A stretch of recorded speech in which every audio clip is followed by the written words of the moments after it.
各位好，今天翻译3、4条德语新闻与大家分享，但是今天找不到读者评论，不知为什么。现在比如说德国《明镜周刊》经常关闭评论功能了，网上有各种关于中国外长秦刚的谣言或猜测，德国国家媒体、德国国家电视1台以及2台也参与八卦了。这是2家不同的媒体，不是像中国央视1台、2台那样的结构。说到八卦，让我想起了前年西方媒体集体政治化炒作网球选手彭帅的事件。当时西方媒体当然包括德国媒体一直吵，硬是从政治角度来解读彭帅。西方对中国的事情一切都是政治化的几乎都是以抹黑为目的，挺恶心的。现在我们从德国视角来看看秦刚事件吧。这是德国国家电视1台的报道。习近平亲信失踪，中国外交部长在哪里？婚外恋是否导致中国外长秦刚失踪？他已经有3个多星期没有公开露面了，有关原因的猜测越来越多。在中国，对外长秦刚的猜测越来越多。现年57岁的秦刚已经脱离公众视线3个多星期了。秦刚最后一次公开露面是在6月25日。当时他在北京接见了俄罗斯外交副部长安德烈·鲁坚科等人。中国外交部公布了会面的照片。7月10日，中国外交部长本应在北京会见欧盟外交特使博雷尔，但中共国家合党的领导人在未做任何解释的情况下取消了这次会晤。秦刚也没有出席上周在印尼举行的东盟外长会议。中国外交部发言人汪文斌在上周二被问及此事时表示，秦刚因健康原因未能出席会议。传言和猜测纷至沓来。然而，关于这位被视为党和国家领导人习近平亲信的中国外交部长可能发生了什么事，包括在互联网上有很多传言。其中有人猜测秦刚可能与一位香港电视节目主持人有染，而这位主持人也已经从公众视线消失了。在中国，政治人物或公众人物从公众视线中消失并非罕见，通常是在他们与国家领导发生冲突或过于批判性地表达自己的观点时。中国的政治体制极不透明，也助长了谣言的传播。极度专制的执政党共产党的官员通常过着与世隔绝的生活，国家控制的媒体不报道此案，互联网上的审查员也会删除相应的传言。在中国，失踪是常见的操作。可是彭帅事件表明，婚外情并不一定意味着中国几乎清一色的男性政治人物会丢面子。这位网球运动员在2021年11月指控前国务院副总理张高丽对他的性侵。随后，彭帅从公众视线中消失了数周，而现年76岁的张高丽则继续出席官方活动。德国国家电视2台以及其他德国媒体也参与关于秦刚的八卦，描述都差不多，就不重复了。我们来看看今天与大家分享的第2条新闻，这是《明镜周刊》的报道。可惜关闭了评论功能。消除误解，中国国防部长与基辛格会面。美国前国务卿基辛格与中国保持着良好的关系，100岁高龄的他现在正在北京推动更多对话。然而，美国国务院却与之保持距离。中美2国继续保持对话，而现在在中国备受尊敬的前国务卿亨利·基辛格显然希望提供帮助。中国国防部长李尚福在北京会见了100岁高龄的基辛格，并举行了会谈。李尚福在会后发表的声明中批评了美国。国防部长李尚福在声明中说，美方某些人未能与中国同心协力，他希望美方能与中方共同努力，推动两军关系健康发展。基辛格说，避免对抗。路透社援引基辛格的话说，历史和实践一再证明，美国和中国都不能把对方当作对手。美中应消除误解，和平共处，避免对抗。基辛格在中国享有崇高威望，他曾于1971年7月秘密访华，为2国关系正常化迈出了第一步。好，下面我们可以看见有个关于台湾问题的网上民调，我们也来看看。民调的问题是，在台湾冲突中，德国应该如何行事？可以看到，高达62%的人认为，德国应该采取明确的立场。右边这里，28%的人认为不要挑衅中国。朋友们，我一直不解，德国人如此关心台湾问题，估计呢出于2个原因。第一，德国政客及媒体，也包括西方了啊，主要在乎德国的主人，也就是那个丑国的利益。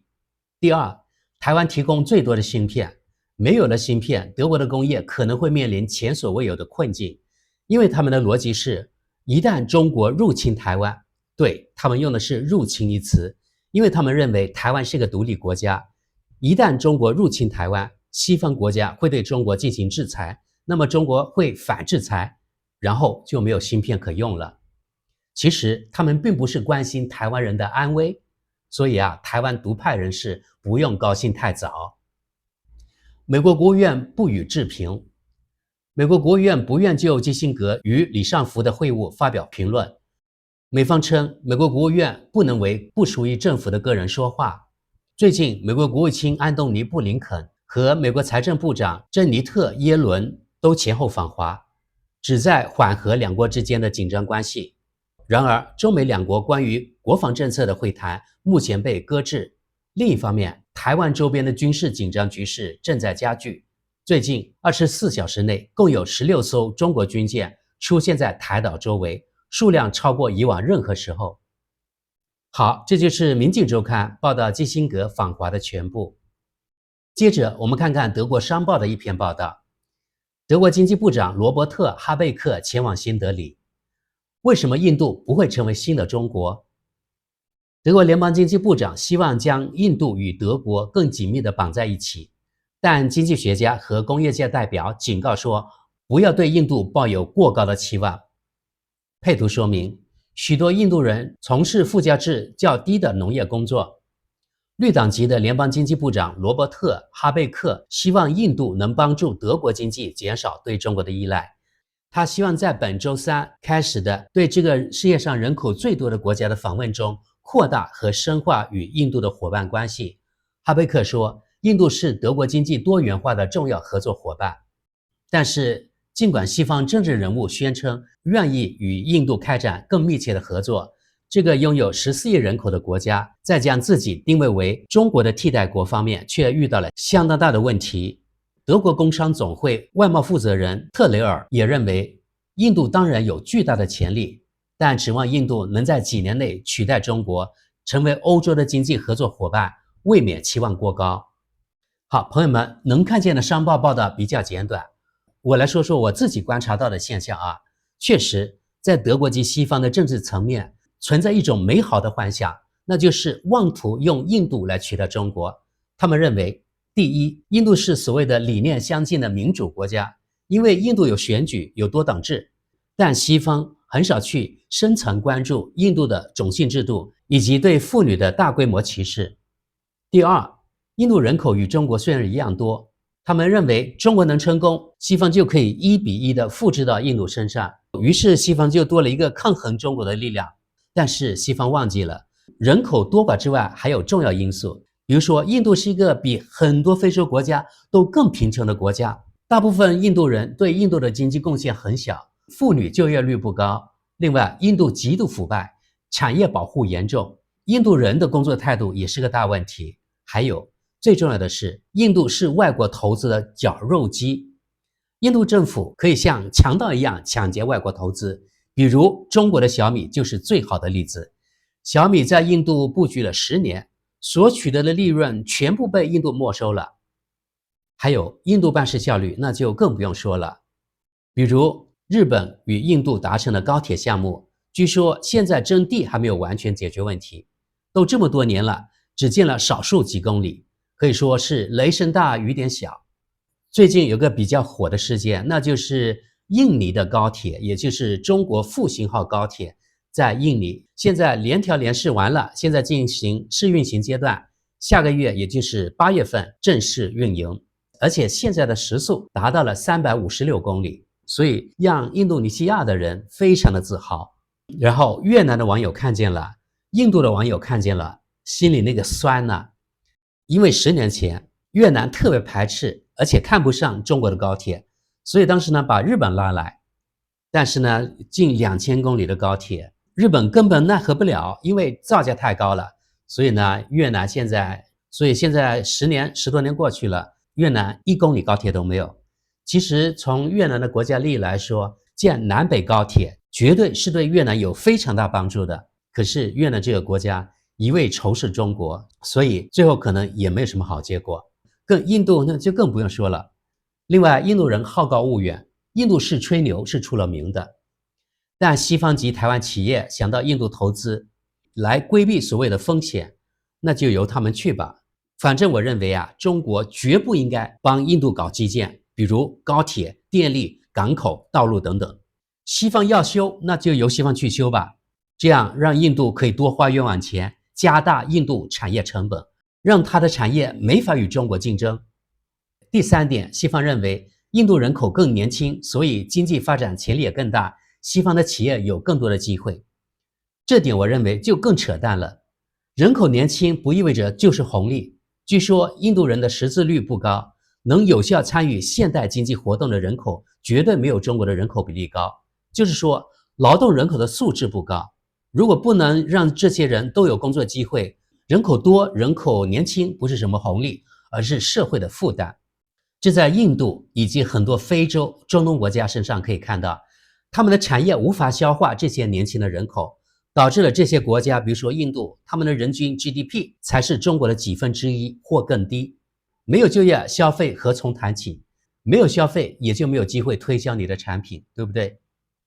第4点，印度的基础设施极度落后，还有印度他们各邦的语言及法律法规不统一。印度的基础设施有多落后，相信大家都见过不少报道及图片、视频等等。从1年上万起的印度列车脱轨以及大规模死亡就知道印度的基建如何了。电力、道路、港口、通信等等方面都远远不及中国。最近我看到一个比较中印两国的德媒法兰克福汇报的报道，我们也来看看。其中有这么一段描述：中印相比，中国的基础设施要好得多。世界上最大的集装箱港口几乎都位于中华人民共和国境内，机场和铁路网也非常现代化。中国的高铁网长达38000公里，位居世界第一。中国的城市交通也大为改善。下图说，中国继续对基础设施进行大规模投资，水泥年产量100万吨。从这个图可以看到，从1994年开始，印度的水泥产量提高非常缓慢，表明他们对基础设施及住宅的投资极少。我们看同期中国的产量大幅提高。